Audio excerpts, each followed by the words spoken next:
네, 우리가 10월을 맞이해서 아버지 하나님의 은혜를 누립니다. 특별히 10월에 대해서 우리가 함께 나누는 귀한 말씀이 있는데 이렇게 얘기를 하더라고요. 우리가 받은 은혜의 색깔이 총천연색으로 빛나는 10월입니다.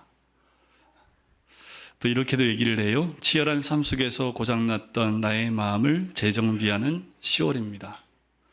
추석 명절 잠깐 멈춰서서 코스모스의 미소를 따라 쉬어가라고 권하는 10월입니다. 높고 푸른 하늘, 우리의 마음도 묵은 고민을 걷어내고 하나님을 바라보는 10월입니다. 날씨가 좋다는 핑계로 누군가를 불러내기 딱 좋은 10월입니다. 매일매일이 소중한 추억으로 저장되는 인생의 북마크 같은 10월입니다. 밟히는 낙엽 소리도 시가 되는 낭만 가득한 10월입니다. 무엇보다 하나님이 우리를 엄청 사랑하시는 10월입니다. 네, 시 같은 내용이어서 참 좋아서 한번 소개를 해드리는데요. 오늘 제가 설교를 준비하면서 제가 여러분들한테 어떻게 하면 추석 선물을 드릴 수 있을까 좀 고민을 했는데, 그래서 오늘 본문 말씀을 준비를 했고요. 여러분들 예수님께서 준비해 놓으신 떡과 물고기를 마음껏 드셨으면 좋겠습니다. 아멘 안 하신 분들은 안 드시겠다는 얘기죠. 네, 이렇게 추석 명절에 좋은 소식과 좋은 마음들이 많이 오가고 또 귀한 음식도 또 가족들과 둘러 모여서 함께 먹고 나눌 수 있는 복된 날이지요. 그런데 이럴 때 좀 우울한 소식들도 함께 들려오는 것 같아요. 심심치 않게 자살에 관한 소식도 들려오고 또 여러 가지 어려움 가운데 정말 살기 어렵다라고 고백하는 분들도 참 많습니다. 얼마나 힘들었으면 그랬을까라는 생각이 들기도 합니다.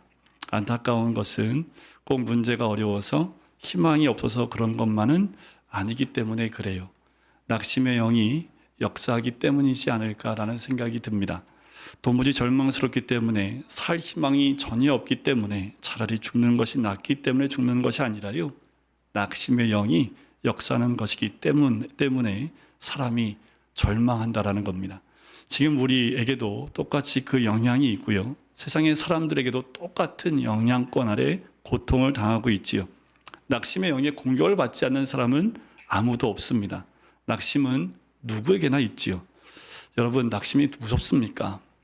참 하나님의 은혜가 아무리 폭포수처럼 쏟아져도 여러분, 이 낙심이 임하게 되면 그 은혜를 누리지 못해요. 하나님께서는 모든 사람에게 말할 수 없는 은혜를 부어주시지요. 얼마 전까지만 해도 강릉에 물이 없어서 물 보내기 운동도 했는데 어느 순간 보니까 저수지에 물이 가득 찰 만큼 또 비가 내려요. 때로는 힘들고 어려운데 그것이 오래가는 것이 아니라 하나님이 부어주신 은혜를 생각해 보면 예외 없이 모든 사람에게 하나님의 은혜가 임하는 것을 봅니다.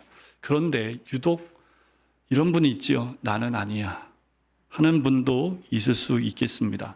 그런데 낙심이 얼마나 무서운가 하면요, 이렇게 얘기하는 거예요. 나는 모르겠다고.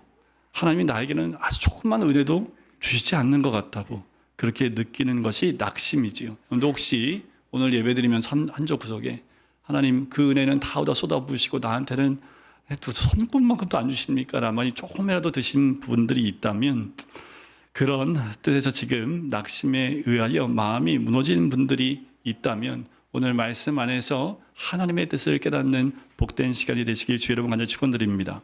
근데 오늘 사건은 예수님이 보라하신 사건이지요. 얼마나 놀라운 일입니까? 제자들에게도 그보다 더 놀라운 일이 또 어디 있겠습니까? 흥분되는 일이지요. 그런데 성경을 자세히 읽어보면 예수님의 부활하심 사실을 알고 제자들이 오히려 어떤 모습이든가요? 너무나 흥분돼서 물고기 잡으러 갔나요? 아니면 어깨가 축 처져서 뭘 해야 될지 몰라서 나 그냥 물고기 잡으러 갈게 하니까 그럼 나도 갈까? 하면서 낙심한 모습이겠습니까? 조금 생각해 보면 제자들의 모습이 좀 이해가 갈 수 있어요. 이런 제자를 이해해 볼 필요가 있을까라는 생각이 들지만 이 제자들이 왜 이런 선택을 했을까? 예수님께서 십자가에 달리실 때 제자들이 다 어땠던가요? 다 도망갔지요. 베드로는 예수님을 3번이나 모른다 부인하고 저주까지 했습니다. 그러니 부활하신 예수를 만났는데 제자들 마음 가운데 마냥 기뻐할 수만은 없었던 거예요. 오히려 우리는 이제 끝난 거 아니냐라는 마음이 들었고요. 결국 그 마음이 이들을 어디로 인도해요? 디베다 디베랴 바다라는 곳으로 인도하게 하지요. 부활하신 주님을 만나고 제자들의 마음은 오히려 기쁘고 흥분된 마음이 아니라 오히려 더 낙심 가운데 있었던 것 같아요. 예수님께서 우리를 제자로 인정해 주실 거라는 거예요. 안 그럴 거야. 우리가 알아서 피해야 되지 않을까. 그런 마음이 들었던 거죠. 그래서 부활하신 예수님을 2번씩이나 직접 만나고도 그 마음은 더 비참해져서 스스로 알아서 비켜드리는 마음으로 지금 디베랴 바닷가까지 내려온 거예요. 예수님이 제자 삼으시기를 원하시는 그 제자를 또 뽑아서 주님과 함께하는 게 낫지 우리가 그 자리를 차지하고 있는 것이 하나님이 정말 기뻐하시겠느냐라는 거예요.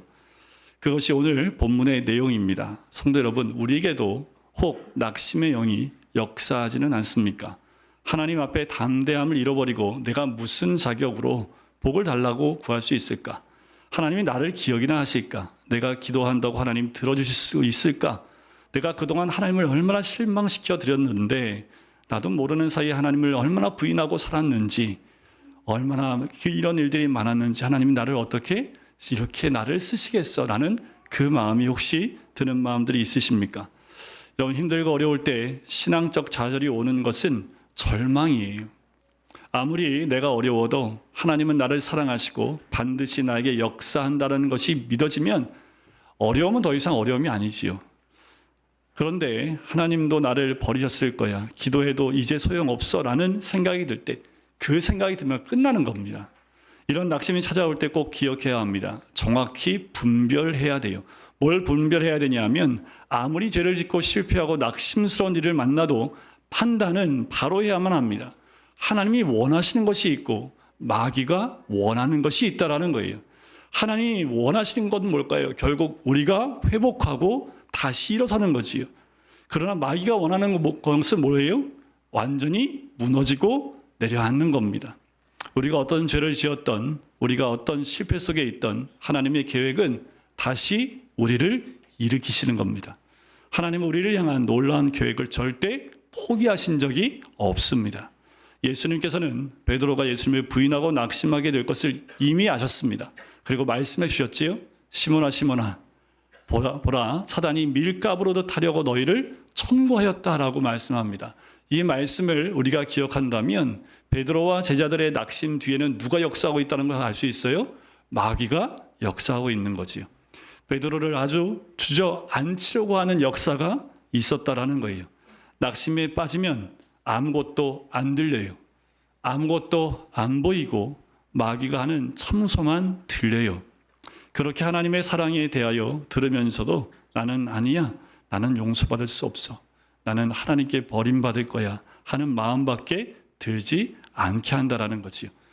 베드로와 제자들이 낙심에 빠졌기에 안 보이는 것이 하나 있어요. 여러분들 낭망에 빠지고 절망하게 되면 전혀 안 보이는 것이 있습니다. 그게 바로 예수님의 용서와 은혜와 사랑입니다. 부활하신 예수님께서 제자를 만나 주셨지요. 만나 주시자마자 제일 먼저 하신 말씀이 뭐예요? 너에게 평안을 주노라. 평강이 있을지어다.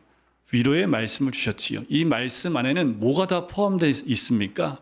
내가 너희를 용서하겠다 라는 그 메시지가 이미 다 들어가 있는 거지요. 보통 때 같았으면 제자들이 다 알아들었을 거예요.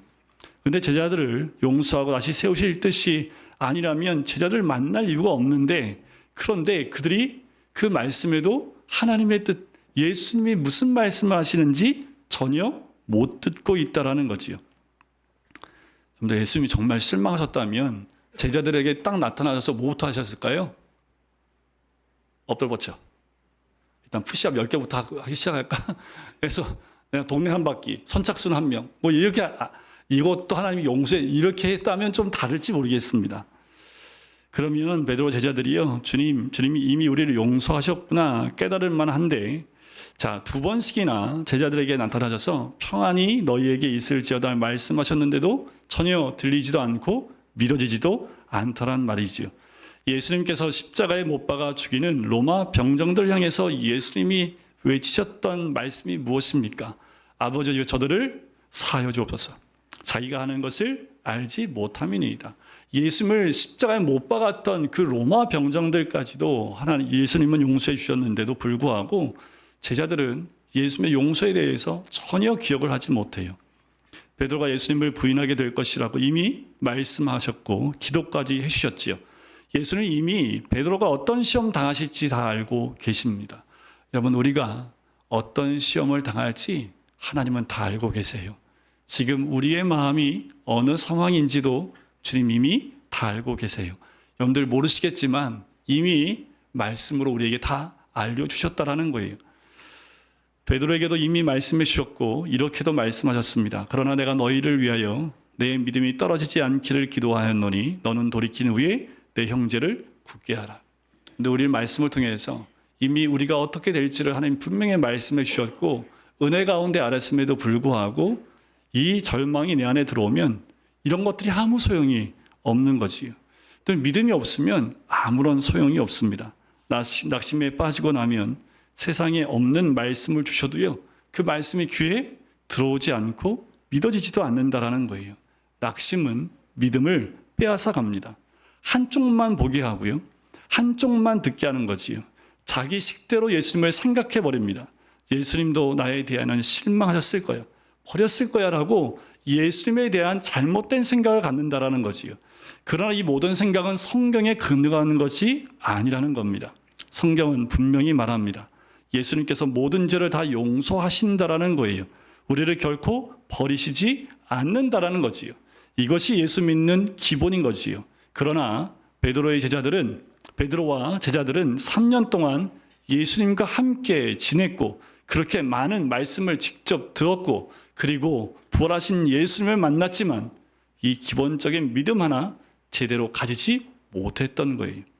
그러고는 나 같은 자는 스스로 물러가야 해 라는 그 마음 때문에 지금 디베라 바닷가 가운데 또 배 위에 앉아 있는 거지요. 우리가 평소에는 다 믿는다고 얘기를 해요. 순종하겠다고 얘기를 해요. 하지만 낙심되는 순간이 닥쳐봐야 우리의 믿음이 어떠한지를 점검해 볼 수 있습니다. 정말 낭망되는 순간에 내려가 봐야 내가 진짜 믿는지 안 믿는지를 알 수 있다는 거지요. 그때 믿어지는 것이 진짜 믿음이지요. 주님은 나를 버리지 않으셨고 하나님이 여전히 나를 사랑하시고 지금도 나와 함께 계시다고 믿는 거예요. 기가 막힌 수렁에 빠졌어도 사람이 다 나를 손가락질하는 자리에 있어도 그것이 믿어지는 거지요. 우리 주님은 우리가 어떤 처지 형편에서도 주님의 사랑과 용서와 우리를 향한 복주시한 계획을 믿기를 원하고 계십니다. 여러분, 더 나가 볼까요? 낙심은 죄입니다. 얼마든지 일어날 수 있는데 감사할 제목도 있는데 스스로 포기하고 낙심하고 무너진 경우를 보는 사람의 마음이 얼마나 고통스러운지 아십니까? 하나님의 마음이 꼭 이와 같아요. 하나님은 우리를 용서하시고 여전히 사랑하시고 능히 일으키실 수 있는데 우리가 낙심해서 안 된다고 끝내버리는 거지요. 이게 죄지요. 하나님의 마음이 얼마나 아프시겠습니까? 낙심은 무서운 죄입니다. 수많은 주위에 사랑하는 사람들의 마음을 무너지게 하는 거예요. 여러분들, 부모님이 낙심하면 자녀들은 절망합니다. 남편이 낙심하면 아내가 어떻게 살 수 있을까요? 아내가 낭망하면 남편은 무슨 힘으로 살아갈 수 있습니까? 가족 안에도 가족끼리도 한쪽이 이렇게 낭망하면 한쪽이 그 모습을 보며 가슴 아파하지요. 여러분, 하나님의 심정은 그보다 더 하신다라는 거예요. 하나님은 우리를 얼마든지 다시 일으키실 수 있습니다. 죽은 자도 살려내시고 없는 것도 있는 것 같이 부르시는 분이지요. 그래도 우리가 낙심해 버리면, 그러면 우리가 이러고 있으면 하나님도 우리에게 어떻게 하실 수 없어요. 우리가 낙심에 빠지면 주님도 우리에게 아무것도 하실 수 없다라는 거예요. 우리 위에 독생자를 주셨고 우리를 사랑하시고 용서하신다 말씀하신 하나님이시에요. 그런데 그럼에도 불구하고 우리가 그것을 믿지 못하면 아무 소용이 없는 거예요. 그러니 독생자까지 주신 하나님의 심정이, 십자가를 지신 예수님의 사랑이 어떻겠습니까? 낙심이 있으면 열심히 살아도 소용이 없더라고요. 제자들을 보면 아시겠지요? 얼마나 열심히 그물질을 했습니까? 그런데 한 마리도 못 잡아요.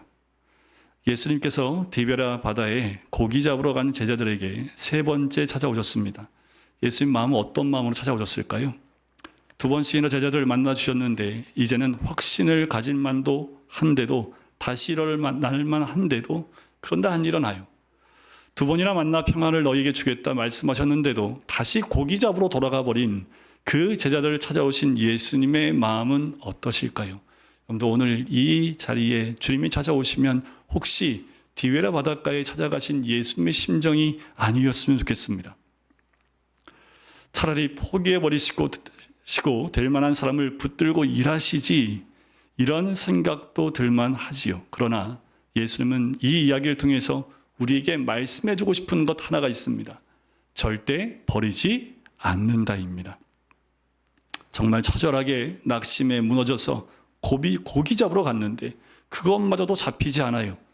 그랬더니 그 제자들에게 배 오른편에 그물을 던지라고 하십니다. 이 말씀대로 순종했더니 베드로가 큰 고기 153마리를 잡아요. 그때 요한이 예수님 할아버지요, 주님이시다. 베드로가 즉시 예수님께 수영하여 달려갑니다.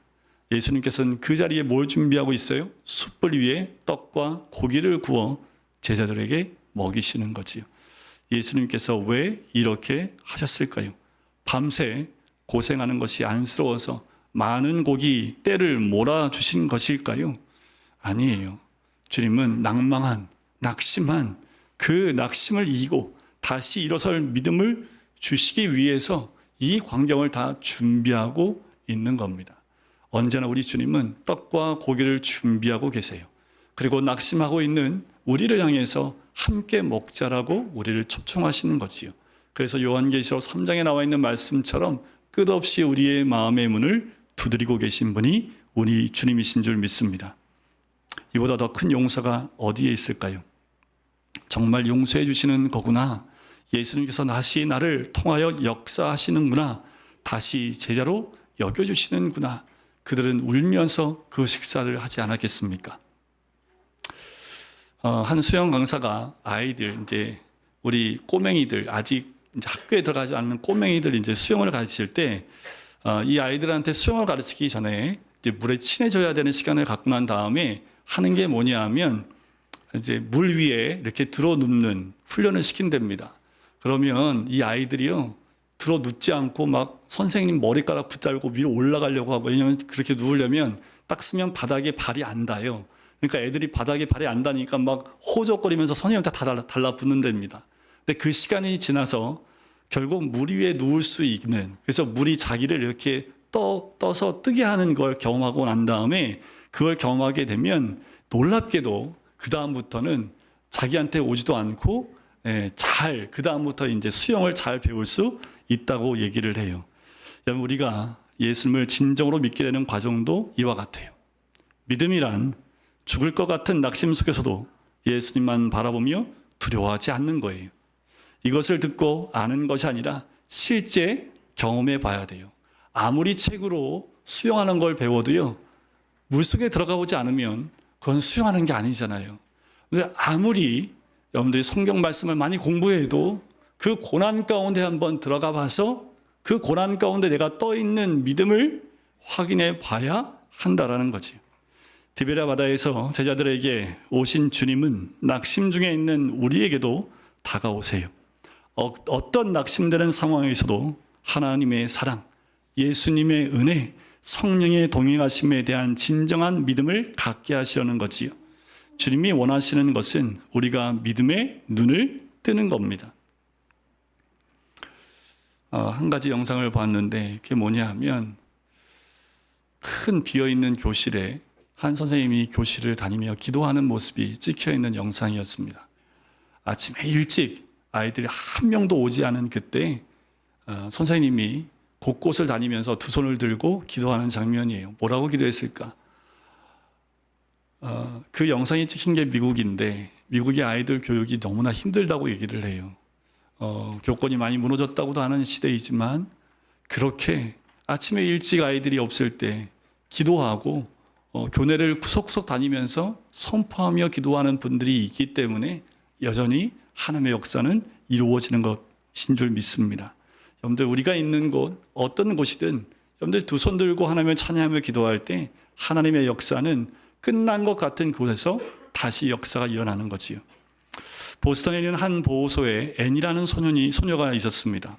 어머니는 이미 죽었고 아버지는 알코올 중독자입니다.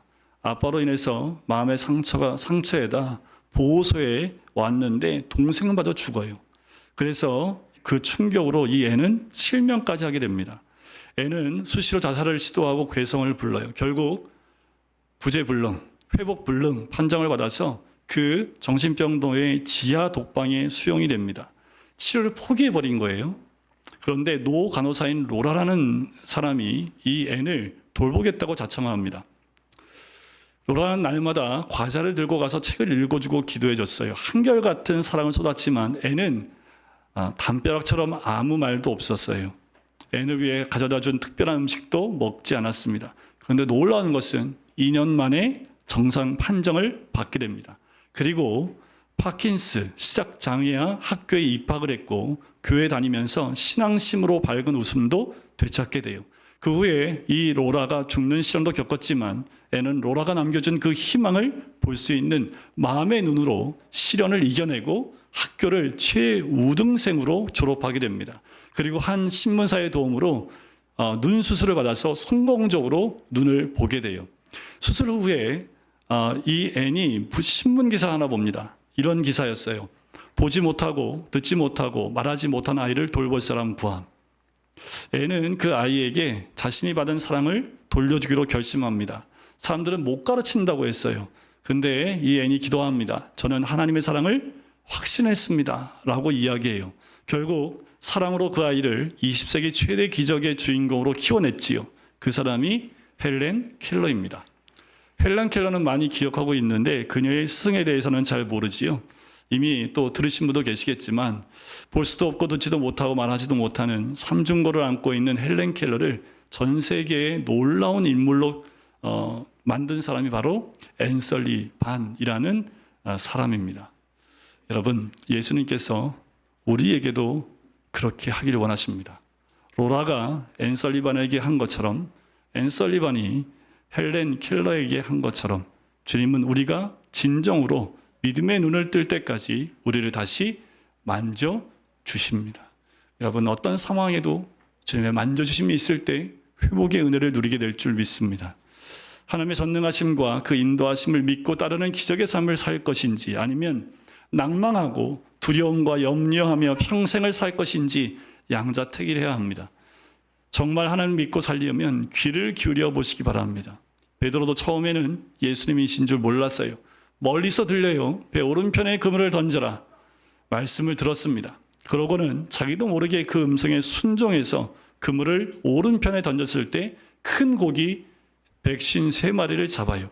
근데 우리에게도 똑같이 예수님은 우리 안에 계시기 때문에 우리 안에서 말씀하고 계세요. 우리가 실망의 좌절에 매이지 않고 예수님을 경험할 때 가정에서, 교회에서, 일터에서 막연하게 들려오는 마음의 소리를 들어요. 아이들은 공부하는 학원에서, 우리 부모님은 가정 안에서, 또 일터에서 이런 소리를 들을 수 있어요. 기도하라, 믿으라, 감사하라, 찬송하라, 성도들과 함께 연합하라. 그렇다면 그 말씀에 순종할 때 우리에게도 큰 물고기 153마리가 준비되어져 있고, 이것은 이 숫자가 중요한 것이 아니라 이 사건을 통해서 회복의 기적이 일어났다라는 거예요. 중요한 것은 여러분들, 우리에게 주님은 끝없이 말씀하고 계시고 우리가 그 말씀을 듣고 순종할 때 온전한 회복이 일어나게 될 줄 믿습니다.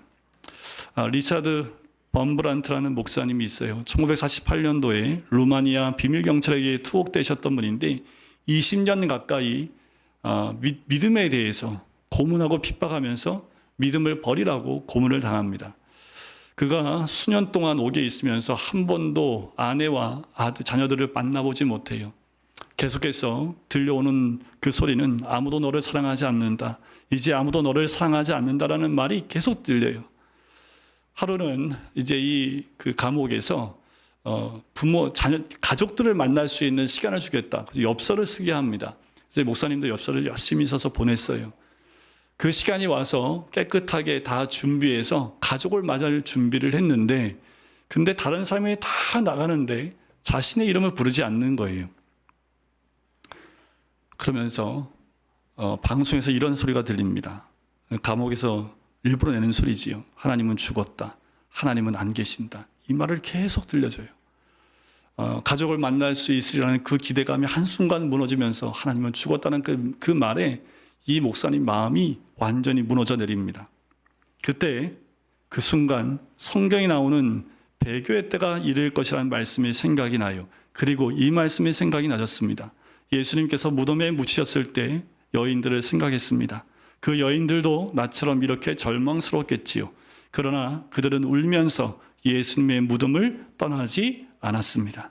그 시간 범브란트 목사님은 자신을 하나님께 다 드렸습니다. 이유를 알 수 없는 혼란과 혼돈 속에서 자신의 모든 판단까지 하나님께 다 드렸던 거지요. 그리고 이렇게 고백합니다. 하나님, 나는 그냥 울 것입니다. 무덤 곁에서 울던 여인들처럼 나는 그냥 울 것입니다. 그는 결국 풀려났어요. 그리고 루마니아에 다시 기독교 부흥의 때가 임하게 됩니다. 여러분, 아무리 낙심이 되더라도 주님의 말씀에 순종해 보면 깜짝 놀라는 은혜의 회복을 얻게 되는 거지요. 여러분, 추석 때 혹여나 그 마음에 무거움이 있는데 그 무거움을 얼굴로 드러내지 못하는 마음의 어려움이 계신 분들이 있다면 우리 주님이 디베아 바닷가에서 제자를 만난 것처럼 여러분도 우리도 오늘 이 시간 주를 만남을 통해서 우리가 온전히 회복되어지는 하나님의 은혜를 누리시길 주의 이름으로 간절히 축원드립니다. 저도 무너질 때가 참 많아요. 내 스스로도 무너지고 사역하며 무너지고 또 하나님 맡겨주신 그 사역을 감당하며 무너질 때가 한두 번이 아닙니다. 설교할 때도 힘들어요. 설교 준비하는 것도 어려워요. 그래서 이번 주는 예배 없다고 광고할까? 이런 생각도 들 때가 굉장히 많습니다. 그런 마음이 들 때는 목사가 정말 모든 것 다 내려놓고 그냥 평신도로 돈 벌고 헌금 열심히 하면서 살아가는 게 더 낫지라는 마음이 들어서 마음이 힘들어질 때가 굉장히 많습니다. 그럴 때마다 하나님이 주시는 마음은 뭐냐면 너에게 준 하나님의 은혜를 생각해 보라는 거예요.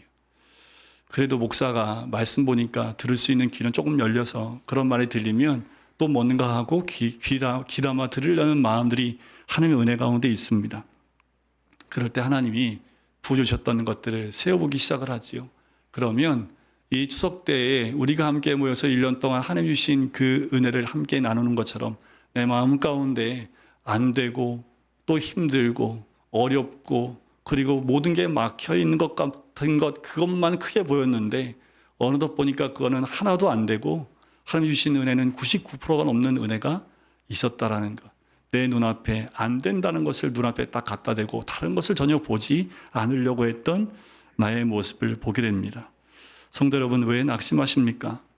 베드로보다 더 실패하였습니까? 예수님께서는 큰 실패자 베드로도 치유하여 주신 큰 사도로 쓰였습니다.